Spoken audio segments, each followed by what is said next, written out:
turamenyereye cyane ibintu by'ama competition ngaha nuvuga mu Burundi cyane cyane mu bintu by'aba biri mu nuvuga muri entertainment barakoze kuvuga ko habamwe ikibazo cyo kwiba amatora canke gupendereya canke kamwana wa mama bega irebe influencer yo izo bitandukanye he n'ivyo bindi. Bon nuko ivyo bintu bizoba biri ku mugaragaro biri ku mugaragaro amavote nico gituma twagize site web amavote ko ari karagenda bazoyabona nibaza ko na demi finale aba influencer bonyene barayabonye n'abashoboye kuvamwe barabonye ati c'est vrai nanonsa amanota makeyi donc nta numwe gushika ari idoga nibaza ko bariko baranabibona nta numwe yavuze ngo bankuyemwo ngo baranyivye undi ngo biki ngo bashyize mujye atabikwiriye nibaza yuko twege biri kumugaragara ibintu vyose na jury twatoye ni jury izi cyo bita ngo industry ngaha mu Burundi donc ntavyo gupenderera nibaza ko gushika ubu nimba tugeze ku musozo c'est que iyo erreur twashatse kuyevita kuva kare aho twavuze ati ntitugende guterera kuri Facebook kuko Facebook harawusaba kusanga kusema konti arenga 10 uwa mbere ari we azobabaye the best influencer wo mu Burundi azoronka miliyoni 3 ziherekejwe na award aho tumenyereye yuko ama award aba ngaha the best artist female the best kwa baronka award gusa ariko twege bien sûr tugeza guherekezana na envelope kubera ko nurushimirwa hama wa kabiri n'uwa gatatu ni miliyoni 1 hama nababwiye ko 15 baje muri finale donc kuva ku wa kane gushika ku 10 badashobora tumaze iminsi tubona ku mbuga ngurukana bumenyi abantu benshi novuga bazana les critiques ziri negative bakritikana cyane cyane bavuga yuko ibintu bitameze neza muri best influencer timbega bijya mu vyakira gute nta ntege bibaca canke bimeze gute twege nta ntege ziduca kuko iyo biza kuduca intege turatwara bihevye twe niko nakubwiye imbere ko binategurwa kandi umuntu akarategura ikintu umuntu wese abazi beauty yiwe turifuza ko bibandana turifuza ko bibandana première édition donc uyunyazo warabaye wa 2024 nkuko dushobora kutora wa 2025 kugira tunereke aba bana bafite ama telefone ko ashobora kubagirira akamaro aba bana bafise ibintu ubwenge bwo kugira ama content twumve yuko hari ubuzi tugaya ngabo ushobora guteza imbere ushobora kurihwa kubera uzi kuvuga udatinya imbuga canke naho hari igikorwa utize mu ishuri ushobora guteza imbere nuko vendredi ni kuva isaha 2 z'ijoro aho twumva yuko ari soirée tegeza kuza muberewe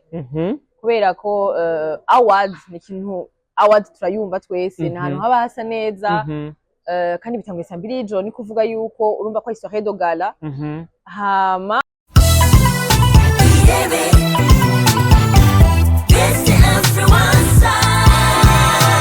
Bonjour mesdames et messieurs, le fond de Abuja Flavor. This is Irebe Media, the one of the best for this industry Abuja Flavor. Chakenya makuru cyaba kibazanira. Bishamvuga muri industry Abuja Flavor. Nkuko tumo tubikora, reka tuze dukengurukira Imana. Thank you God for everything you done for us in the name of Jesus. Amadusubira dukengura abakozi ba Irebe Media wherever you are. Ndakunda cyane kandi big up sana kuri support. Mamutwereka kuri mwe kumira Beni ikinyamakuru naco ni Irebe Media. Uno musi nawo twatewe iteka dufise umutumire wacu asanzwe ari muri famille ya Irebe Company, basanzwe ari mu organisateur na cyane bariko baratunganya cyane ibirori bizoba kuwa gatanu byo guhana uvuga award canke ubushimwe ku best influencer mbega influencer ni giki mu kirundi gaba canke ni vya bindi y'amajambo twitiza mu gifaransa araza kubitubarira nuvuga umutumire wacu witeka ari we Greta ariko kuri uno mwanya turi ngaha anye kuri arena muri arena ngaha anye ndabona ibintu bizomeze neza kandi urabona ko ari ahantu hasa neza ahantu hari class abantu bose bari Bujumbura ndazi muraza amateka ngaho muri arena rero ndakubariye ati rero uzouze uzanane na wa wundi wazanane na wa wundi vendredi zobari moto fire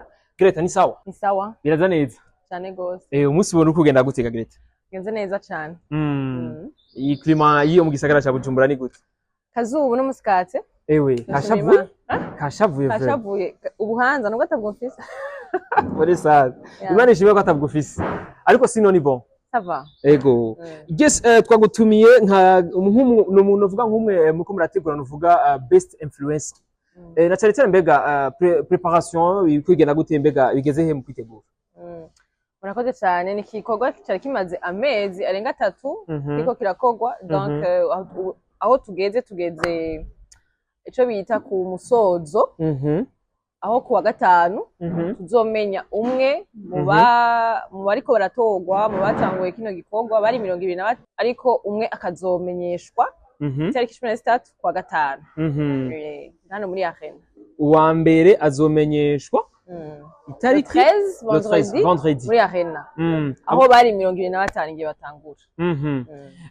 ati rero abo bandi rero bizakora iki mwashimye kuvuga uwo wanyuma mu muvuge vendredi abandi nabo bavuge hari bon hari ico bita quart de finale, demi finale, hama finale. Ubu twari tumaze igihe muri demi finale, aho finale rero izoca vendredi. Demi finale irimwo abantu 15, donc 10 baravuyemwo, irimwo abantu 15, hama aho rero muri finale tuja tuvuga batanu ba mbere, donc wa mbere n'uwa kabiri n'uwa gatatu n'uwa kane n'uwa gatanu. Abo bandi nabo tuzobumva ryari, tuzobabwirwa ryari? Amatora aratanguye, donc bisigura yuko le 13 hari ico bita jury n'amavote. Ba jury zokora n'amavote akora, amavote akabera ku site web, abatarabimenya ni site web ya Irebe FM, hama bakagenda bagatora umuntu wabo kuko bazomufasha kumuha amanota yo gushobora kugira amahirwe ko uwa mbere cyangwa kabiri cyangwa gatatu. Donc ni procédure iba avant ces compétitions izoba vendredi, bavyumve neza, biratandukanye cyane rero byatwa ngo Miss Burundi. Azoba ari proclamation kumuvuga, sino azoba yaratowe. Buzoca yatowe jury yaravye ukungene influence abantu, yose n'amavote ingene azoba ari karagenda. Yes, tumenyereye bon ubuheruka hari amavote yabaye novuga kuri Irebe influencer nyene, harabamo amajambo menshi. Mbega cette fois-ci bizobemeze gute? Mbega izo critique nzosubira kuhaba canke zigaye rero zari zabaye la fois passée zizosubira kugaruka? Critique nk'izahe? Genre amavote mwari excuse muvuga ko hari ikibazo cyabaye kujijanye n'amavote, mbega bimeze gute cette fois-ci bizogenda gute? Bon, ivyo ni ibintu bishika cyane gose, na Netflix birashika. Birashikaho ikintu ugishizeko bishobora kuba saturé ko abantu bayiconnect ubwo nyene. Biconnect ari benshi cyane, bari barindiye ko amavote bari menshi ku buryo ico bita byacu bitangwa kubega. Mbere haramwe n'amapiratage y'ibintu bimwe bimwe by'ukuntu cyo twace duhagarika kuko hari abo byakunda ko babatora, abandi ntibakunda ko babatora. Abantu bamenyereye bavuga gute imbuga za site web internet barabizi yuko bijashika ikintu kikaba saturé, hama kaja gusanga kirahagaze canke ko kigenda nabi. Cyo twace duhagarika turabikosora. Rero nayo matora yabaye ya demi finale yaraheze, uturi mu matora ya finale. Kandi aho nibaza yuko ho bizogenda neza cyane gose kubera tufise abahinga babijejwe babizi bizobereyemo. Cette fois rero muri jeje rero abarundi n'abarundi kazi rese muri rusange ko ijya erreur yabaye la fois passée itazosubira kugaruka. Oya ntizosubira kugaruka. Vote zizogenda neza. Yego kuko n'izindi zaragenze neza ko twace tubikosora, aho twace dutora 15 basigara muri finale, donc n'ubu zizogenda neza cyane. Turamenyere cyane ibintu by'ama competition ngaha nuvuga mu Burundi cyane cyane mu bintu by'aba biri mu nuvuga muri entertainment, barakoze kuvuga ko habamwe ikibazo cyo kwiba amatora canke gupendereya canke kamwana wa mama. Mbega Irebe influencer yo izo bitandukanye he n'ivyo bindi? Bon, nuko ivyo bintu bizoba biri ku mugaragaro. Biri ku mugaragaro, amavote nico gituma twagize site web. Amavote ko ari karagenda bazoyabona. Nibaza ko na demi finale aba influencer nyene barayabonye. N'abashoboye kuvamwe barabonye ati c'est vrai nanonsa amanota makeyi. Donc nta numwe gushika ari doga, nibaza ko bariko baranabibona, nta numwe yavuze ngo bankuyemwo ngo baranyivye undi ngo biki ngo bashyize mu byo atabikwiriye. Nibaza yuko twege biri ku mugaragaro ibintu vyose. Na jury twatoye ni jury izi cyo bita ngo industry ngaha mu Burundi, donc ntavyo gupenderera. Nibaza ko gushika ubu nimba tugeze ku musozo c'est que iyo erreur twashatse kuyevita kuva kare, aho twavuze ati ntitugende guterera kuri Facebook kuko Facebook harausaba kusanga ufite ama konti arenga 10 ugasaba kwitora, ariko site web biragoye cyane kuko hakora mail yawe. Kiretse ukreye ama mail nk'ijana kugira uguze amatora, sino mail imwe itora umuntu umwe. Donc ni ibintu twakalikuye kuva bigitangura. Nizere ko n'ivyo vy'ama mail ku bantu batabizi muri site web barashobora kubona ko umuntu afite ama mail menshi. Ego barabibona ko ugumana numero imwe telefone justement. Site web biragoye cyane. Ego mbega kubijanye n'akaganuke nawe bimeze gute? Bose bazoronka novuga le prix le même novuga agashimwe canke bimeze gute? Bon, uwa mbere ari we azoba baye the best influencer wo mu Burundi, azoronka miliyoni 3 ziherekejwe na award. Aho tumenyereye yuko ama award aba ngaha the best artist, female the best kwa baronka award gusa, ariko twege bien sûr tugeza guherekezana na envelope kubera ko no gushimirwa.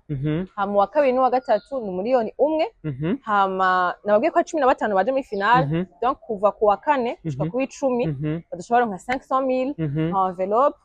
Hama abandi urumva ntazo bagize amahirwe bazoca bihanga ariko still warakoze mu bintu byose, hama hariho uwa mbere, haba hariho uwa nyuma, hama hariho uwa kabiri, ariko bazohabwa ico bita ama certificat azoshobora kubafasha mu bikorwa. Mbese bagiye mu entreprise aho bazokwerekana ati je nageze kuja muri competition y'aba influencer bo mu Burundi, donc nta kibera ubusa urimwo ubu wa w'indwi y'umunani hose uzofise ahantu irebe yakugejeje. Yes, ni kibazo umuntu acifuza kwati mbega kubera iki izindi novuga awards zitangwa nka mu Burundi tumenyereye hatangwa novuga award gusa ata envelope ikurikira. Mbega kubera iki mwiyumviriye gutanga niyo envelope? En plus gushika no ku muntu w'icumi. Ikintu cyose nibaza ko cama gifise igituma kibaye. Nibaza yuko twege but ya d'abord yo kubitegura. Kubanza kugira iciyumviro ariyo CEO wacu iradio yavyiyumviriye nuko yabona yuko hari abantu batariko barashigikirwa kandi aribo bantu bashikana image kure y'u Burundi biciye ku mbuga zabo biciye mu bikorwa byabo nuko aba bantu barabibagira cyane indirimbo ubwira iharagwe ubwira umuntu afite followers benshi ubwira umuntu afite ijwi rigera kure shira kaka karirimbo ama entreprise kugira atere imbere ategeza gukoresha image y'umuntu kugira ico kintu iyo entreprise bayimenye mbere ibintu vyose kugira bishike kure tegeza kurondera ico yita umu influencer cyangwa influenceuse ariyo public figure donc abantu babakira ama content donc abantu baribagirwa kandi aribo bantu bashikana ibintu kure rero kubashimira sivyo kumunwa gusa aco kituma twaje dutegura competition kugira abantu banabone yuko aba bantu barabaho c'est vrai mu Burundi barabaho kandi turetse kubashimira ku munwa kandi tuganuke kuko ama interagoye na internet yo mu Burundi barayizi biragoye cyane igese mbega kubijanye na nuvuga ni mu yindi myaka mbega ni ibintu a court terme canke ni a long terme bizobandanya bizoguma bigaruka canke za awards ziba gusa rimwe hanyuma cyo biherera ngaho oya turifuza ko bibandanya turifuza ko bibandanya première édition donc uyunya zo barabaye wa 2024 nkuko dushobora gutora wa 2025 kugira tunereke aba bana bafite ama telefone ko ashobora kubagirira akamaro aba bana bafise ibintu ubwenge bwo kugira ama content twumve yuko hariho ubuzi tugaya ngabo ushobora guteza imbere ushobora kurihwa kubera uzi kuvuga udatinya imbuga canke naho hari igikorwa utize mu ishuri ushobora guteza imbere donc si ibintu byohagararira ngaha twifuza ko vyobandanya n'imyaka iza mbere tugategura na best influencer wa East African why not dufata mu Burundi abo mu Rwanda mu Kongo abo muri Kenya abo muri Inde bagayiganirwa hamwe guest tumaze iminsi tubona ku mbuga ngurukana bumenyi abantu benshi novuga bazana les critiques ziri negative bakritikana cyane cyane bavuga yuko ibintu bitameze neza muri best influencer timbega bijya mu vyakira gute nta ntege bibaca canke bimeze gute twege nta ntege ziduca kuko iyo biza kuduca intege tuba twabihevye twe niko nakubwiye imbere ko binategurwa kandi umuntu akarategura ikintu umuntu wese aba debut yewe twe turazi debut yacu mu gihe twege muri staff no muri côté ya team y'aba influenceur tumeze neza public ntaci tubwiye kuko ntibaba bazi igituma two turabitegura ntibaba bazi communication ihari entre twebwe n'aba influenceur twege ikintu ca mbere dufata au sérieux ikintu aba influenceur batubwiye iki kintu yaha ni mugire gutya ico nico dufata kubera ko ntushobora gushimisha abantu bose ico ca mbere kuko nabo twobaha babitegure bo bikora de sa manière de leur manière rero natwe two tubitegura muri façon yacu kuko ni ryambere bizaba binabaye ryambere umuntu azoba navyiyumviriye donc bisigura yuko critique ziradufasha gukomeza arico gukosora tukagikosora arico kwirengagiza tukacirengagiza kuko nkuko nabivuze ni ibintu bigoye ni ibintu tuko turiga ni première édition aho tuzi natwe aho biriko biratugora dushobora gukosora muri deuxième édition donc critique iza ari mbi iza ari nziza twese turazakira tugakomeza ntabwo bizuca intege cyane cyane Guess bakunze Irebe Media Irebe FM ndakubarira ati ibintu bimeze neza cyane Greta yagerageje kudusigurira neza yes kundazi kubashatse gutahura ndazibatahuye ukuntu bizaba bimeze kandi ukuntu ibiro bizaba bimeze mbega vendredi ibintu byipanze gute mbega nta ma obligation y'impuzu mbega bimeze gute nuko vendredi ni kuva isaha 2 z'ijoro aho twumva yuko ari soirée tegeza kuza muberewe kubera ko awards ni kintu awards turayumva twese ni ahantu haba hasa neza kandi bitanguye saa 2 z'ijoro ni kuvuga yuko urumva ko ari soirée de gala hama entrée ni gratuite sigura yuko kwinjira imiryango iruguruye mugabo kubera ko rero imiryango yuguruye murumva ko haza abantu benshi murumva yuko ibibanza vyinshi bizoba vyuzuye ukeneye ikibanza c'iteka ukeneye gufatwa neza kwicara ahantu heza urakura kuri numero mava mvuga kugira ntudusange huzuye ntuze uvuga ati ndaronsa ahantu habi kuko bizohurumbirwa n'abantu benshi kuko birimwo abantu 15 kandi abo bantu 15 umwe wese afise abafana umwe wese afise abakunzi biwe sigura yuko ushaka gushikira Mona, ushaka gushikira Andy Breezy, Jado, Badeli, ba Night Sexy, n'abandi benshi ba Fanny Lavine ba film. Nibaza yuko urakeneye kwakura ni 68 78 70 69. Subiramwe nimero 68 78 70 69. Subiramwe nimero kandi 68 78 70 Urakoze cyane. Rero bifisaba yuko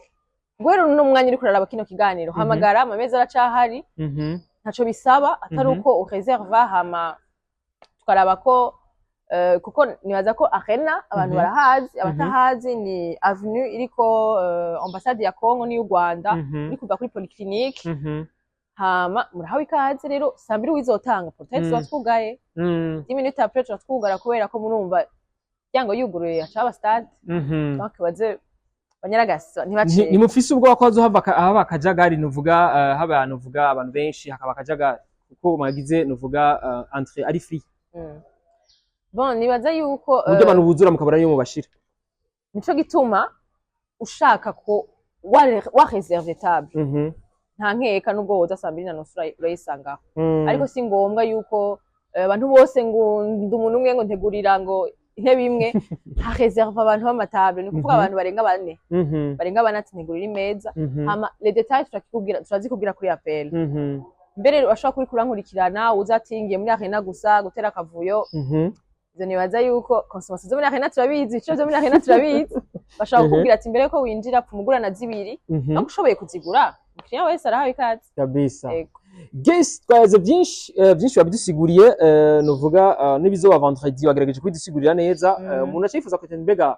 nuvuga best influencer ihuriye he nuvuga na cyakivugo cy'igihugu cyacu Burundi 2040. Okay, itambere ni ivyiza by'iwacu umunezero w'iwacu sigura yuko ivyiza dufise mu Burundi tubibonera ku mbuga byinshi